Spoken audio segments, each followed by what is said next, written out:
कहानी की शुरुआत में ही हम लवली बलवंत सिंह नाम के एक बॉडीगार्ड को देखते हैं। बहुत साल पहले लवली की मां को सरताज राणा नाम के एक बहुत बड़े पॉलिटिशियन ने एक कार एक्सीडेंट से बचाया था और तब से ही लवली और उसकी मां सरताज सिंह के एहसानमंद है और वो लोग उन्हें भगवान की तरह देखते थे। तो दूसरी तरफ हम देखते हैं कि सरताज राणा एक बहुत बड़े पॉलिटिशियन होने के नाते दूसरे पॉलिटिकल पार्टीज के साथ उनकी दुश्मनी है और रंजन महात्रे नाम के एक आदमी उन्हें हमेशा ही मुश्किल में डालना चाहते थे। और सरताज राणा की दिव्या नाम की एक बेटी थी और वो अपनी बेटी से बहुत प्यार करते थे और उन्हें ये बात पता चलती है कि रंजन महात्रे के आदमी उनकी बेटी को नुकसान पहुंचाना चाहते हैं और ये बात जानने के बाद वो काफी डर जाते हैं और वो अपनी बेटी के लिए एक बॉडीगार्ड हायर करना चाहते थे। और फिर लवली सिंह उनके बेटी की नया बॉडीगार्ड बनकर आता है। दिव्या एक कॉलेज गोइंग लड़की थी और उसके साथ उसकी फ्रेंड छाया भी रहती थी। और दिव्या को जब अपने पापा से ये पता चलता है कि उसके साथ हमेशा एक बॉडीगार्ड रहेगा तो उसे इस बात से बहुत प्रॉब्लम थी। वो नहीं चाहती थी कि कोई हमेशा उस पर नजर रखे। और सरताज राणा भी अपनी बेटी को ये बताते कि दरअसल उसकी जान को खतरा है क्योंकि वो अपनी बेटी को डराना नहीं चाहते थे। और वो बताते हैं कि बस वो चाहते हैं कि हमेशा दिव्या के साथ एक आदमी रहे जो कि उसका ध्यान रख सके। और दिव्या भी ना चाहते हुए भी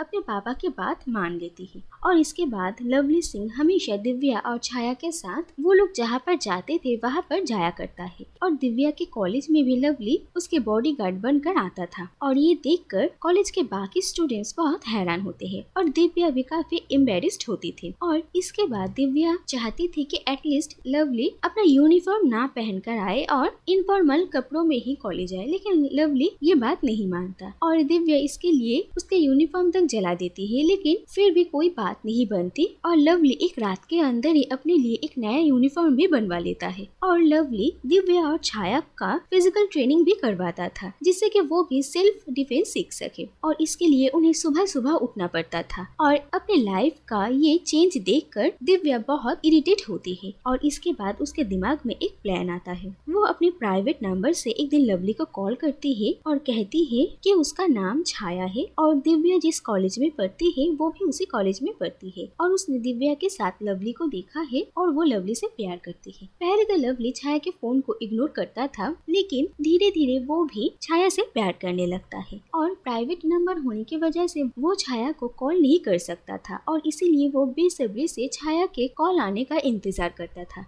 और लवली की ये हाल देखकर दिव्या और माया को काफी मजा आता है। धीरे धीरे छाया के कहने पर लवली कॉलेज में यूनिफॉर्म की जगह इनफॉर्मल कपड़े पहनकर आता है और वो कॉलेज में ही छाया को ढूंढने की कोशिश करता था। और लवली की इस बदलाव को देखकर दिव्या भी खुश थी और दिव्या को लवली कॉलेज के बाहर भी बहुत सारी जगहों पर जाने के लिए अलाउ करता है। और फिर एक दिन रात को दिव्या अपने फ्रेंड्स के साथ नाइट क्लब गई थी और लवली भी उन लोगों के साथ था। और फिर दिव्या छाया बनकर लवली को कॉल करती है और लवली से उसे पता चलता है कि दिव्या को जान का खतरा है और इसीलिए लवली को दिव्या का बॉडीगार्ड अपॉइंट किया गया है। और इसके बाद ही देखा जाता है कि रंजन महात्रे के कुछ गुंडे दिव्या पर अटैक कर देते हैं लेकिन लवली उन सबको मारता है और दिव्या को उन लोगों के हाथ से बचा लेता है। और ये सब कुछ देखकर दिव्या बहुत ही हैरान थी और लवली ने अपनी जान पर खेलकर उसकी जान बचाई थी। ये बात देखकर दिव्या लवली के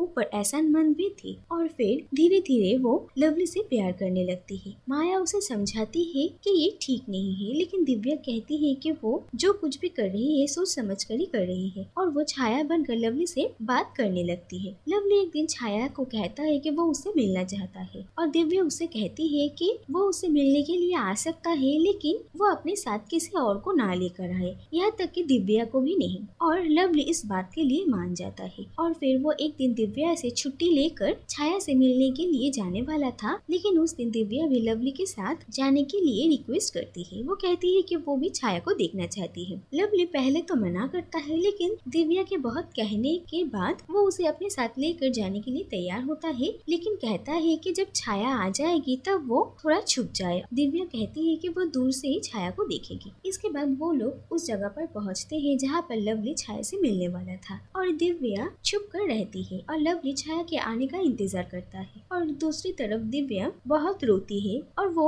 लवली के सामने भी नहीं आ पाती। और फिर बहुत देर बीत जाने के बाद दिव्या छाया बनकर लवली को कॉल करती है और उस पर बहुत गुस्सा करती है। वो कहती है कि उसने दूर से ही लवली और दिव्या को एक साथ देख लिया है और उसे लग रहा है कि लवली और दिव्या के बीच ही शायद कुछ चल रहा है। और वो लवली को कहती है कि वो आज के बाद उससे कभी बात नहीं करेगी। और ये बात सुनकर लवली का दिल भी टूट जाता है। जो भी हो, इसके बाद दिव्या और लवली घर वापस आ जाते हैं। और कुछ दिनों बाद छाया लवली को फिर से कॉल करती है और उसे कहती है कि उसके घर वाले उन लोगों के शादी के लिए नहीं मानेंगे और उन लोगों को घर से भागना पड़ेगा। और दिव्या की ये सारी बातें उसके घर की एक मेड सुन लेती है और इसके बाद वो मेड दिव्या के पापा को ये बात कह देती है कि शायद दिव्या और लवली के बीच कुछ चल रहा है। और ये बात सुनकर सरताज राणा बहुत गुस्सा होते हैं। और उसके बाद ये भी देखा जाता है कि उस दिन वो लोग दिव्या के एक घर से एक दूसरे घर में शिफ्ट करने वाले थे और दिव्या की बाकी फैमिली और उसकी फ्रेंड माया एक साथ जाते हैं और लवली दिव्या को बाद में एक दूसरी कार में लेकर जाने वाला था। लेकिन इसके बाद ही दिव्या के घर में जब वो अकेली थी तब उस पर कुछ गुंडे हमला कर देते हैं और लवली दिव्या को बचाने के लिए उसे लेकर वहाँ से भागता है और एक एक करके उन गुंडों को भी मारता है। और वहाँ पर जब रंजन महात्रे आता है तो लवली उसे भी मार डालता है। और इन सब के चलते हुए दिव्या बेहोश हो गई थी और दिव्या को लवली उठाकर लेकर जाता है। और तभी सरताज राणा वहाँ पर आ जाते हैं और उन्हें लग रहा था कि वो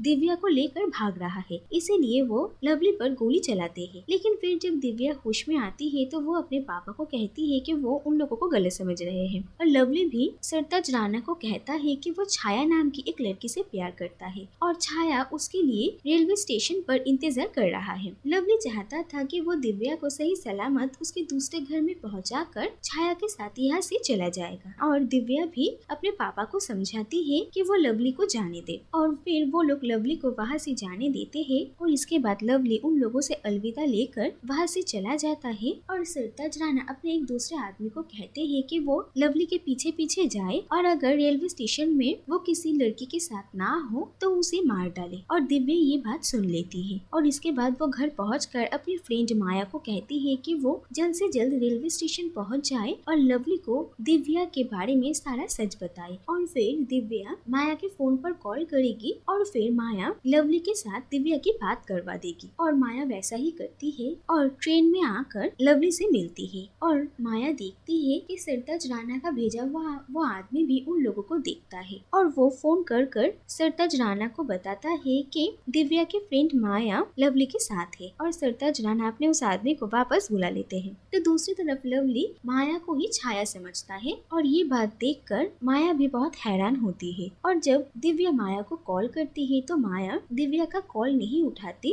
और अपना फोन फेंक देती है। और इसके बाद वो लवली का ये कंफ्यूजन भी क्लियर नहीं करती कि दरअसल वो छाया नहीं दिव्या छाया है और वो खुद ही छाया बनकर लवली के साथ ये जगह छोड़कर चली जाती है। इसके बाद हम देखते हैं कि कुछ साल बीत चुके हैं और लवली कनाडा में रहता है और वो वहाँ पर एक बहुत बड़ा बिजनेसमैन है। और इतने सालों बाद वो अपने बेटे को लेकर फिर से इस जगह पर वापस आया है सरताज राणा से मिलने के लिए। और उसने अपने बेटे का नाम भी सरताज राणा के नाम पर ही रखा था। और फिर वो लोग दिव्या के घर पहुँचते हैं और लवली को पता चलता है कि दिव्या ने अभी तक शादी नहीं की। दिव्या के पापा की तबीयत भी अब ठीक नहीं रहती है और वो कहते हैं कि उनके पॉलिटिकल करियर की वजह से ही दिव्या को अपना मनचाहा लड़का नहीं मिला। और हम देखते हैं कि माया ने ये सारी बातें एक डायरी में लिखा था और वो ये डायरी अपने बेटे के लिए छोड़कर गई थी। दरअसल वहाँ से जाने के बाद लवली और माया ने शादी कर ली थी और वो लोग खुशी खुशी रह रहे थे। लेकिन इसके बाद माया को कैंसर होता है और उसी की वजह से उसकी मौत हो जाती है। और मरने से पहले वो अपने सारे गुनाहों के बारे में अपने बेटे को बताती है और कहती है और उसे अपने बुरे कर्मों का सजा मिला है। और वो ये भी कहती है कि वो ये सारी बातें लवली को नहीं बता सकती क्योंकि वो नहीं चाहती कि लवली सारी जिंदगी उससे नफरत करे। इसके बाद रात को दिव्या सरताज से मिलने के लिए आती है और सरताज दिव्या को कहता है कि वो उसकी माँ को माफ कर। ये बात सुनकर दिव्या थोड़ा हैरान होती है, लेकिन वो कहती है कि उसने बहुत दिन पहले ही माया को माफ कर दिया था। लेकिन उसे इस बात का दुख है कि माया ने कभी भी उससे मिलने की कोशिश नहीं किया। इसके बाद लवली जब अपने बेटे को लेकर वापस जाने वाला था, तब सरताज सबके सामने दिव्या को भी उसकी माँ बनकर उसके साथ चलने के लिए कहता है। जो बात सुनकर लवली और बाकी पर मौजूद सभी बहुत हैरान होते हैं और लवली अपने बेटे को डांटता भी है ऐसी बात कहने के लिए। लेकिन इसके बाद दिव्या के पिता लवली को कहते हैं कि इस बात में बुराई क्या है और उन्हें इस बात से कोई ऐतराज नहीं है। और इसके बाद हम देखते हैं कि लवली और सरताज के साथ साथ दिव्या भी अब उन लोगों के साथ कनाडा जाती है। लेकिन इसके बाद रेलवे स्टेशन में ही सरताज अपनी माँ की डायरी को फेंक देता है और वो भी नहीं चाहता था कि उसके पापा को उसके माँ की सच्चाई के बारे में पता चले। लेकिन लवली अपने बेटे को वो डायरी फेंकते हुए देखता है और उसे उस पर शक होता है और फिर वो डायरी लवली ले लेता है और उस डायरी को पढ़कर उसे सारी सच्चाई का पता चलता है कि दरअसल उसका असली प्यार छाया दिव्या ही है। और ये बात पता चलने के बाद लवली बहुत हैरान होता है और इसके बाद हम देखते हैं कि लवली दिव्या को कॉल करता है और उसे छाया कहता है। और ये बात जानकर कि लवली को सारी सच्चाई पता चल चुकी है, दिव्या बहुत हैरान होती है और फाइनली वो दोनों एक दूसरे से मिलते हैं और वो दोनों बहुत खुश होते हैं। और इसी के साथ ये कहानी यही पर ही खत्म हो जाती है।